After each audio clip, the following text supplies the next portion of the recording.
तमिलनाडु में इन दिनों 8 से 12 घंटे तक बिजली कटौती हो रही है। ये भारत का प्रमुख औद्योगिक राज्य है।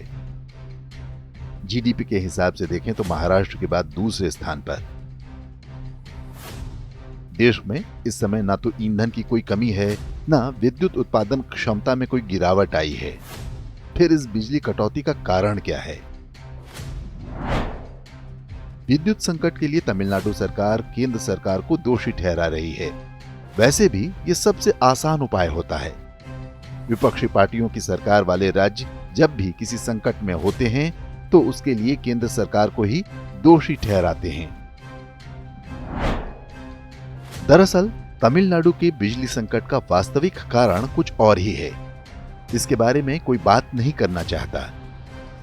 मीडिया इसे छिपाने में जुटा है क्योंकि उसका नियंत्रण उन्हीं शक्तियों के हाथ में है जो इस संकट के पीछे हैं। ये वो कारण है जिस पर अमल पिछले कई वर्ष से चल रहा है।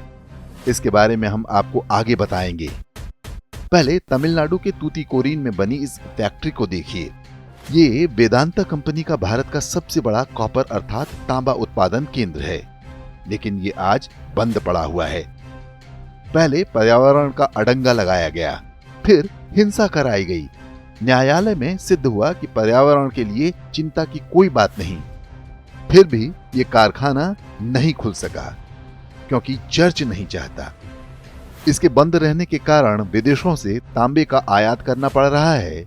इससे भारत को प्रतिवर्ष 200 अरब रुपए की क्षति हो रही है। और ये है तमिलनाडु में बना कुडनकुलम परमाणु बिजली केंद्र।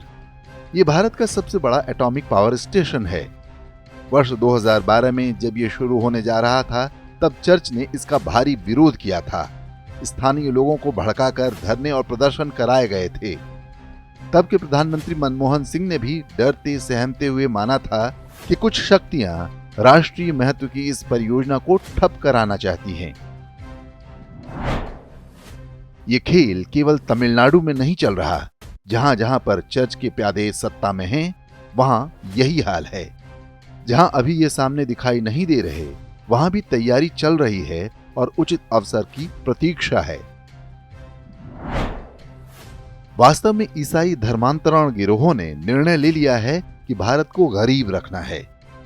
वैसे तो ये निर्णय बहुत पहले ले लिया गया था। उसी का पालन करते हुए 70 वर्ष तक कांग्रेस ने देश को सड़क, बिजली, पानी, शौचालय, स्कूल और स्वास्थ्य जैसी आधारभूत सुविधाओं से वंचित रखा। गरीब आत्माएं सस्ती दरों पर बिकती हैं। इतने वर्षों से इसी दम पर धर्मांतरण का खेल चलता रहा, लेकिन लगता है अब ये हड़बड़ी में हैं। उन्हें भारत में विकास और बढ़ती संपन्नता डरा रही है। वे जानते हैं कि शक्तिशाली भारत हिंदू धर्म की सबसे बड़ी ढाल है।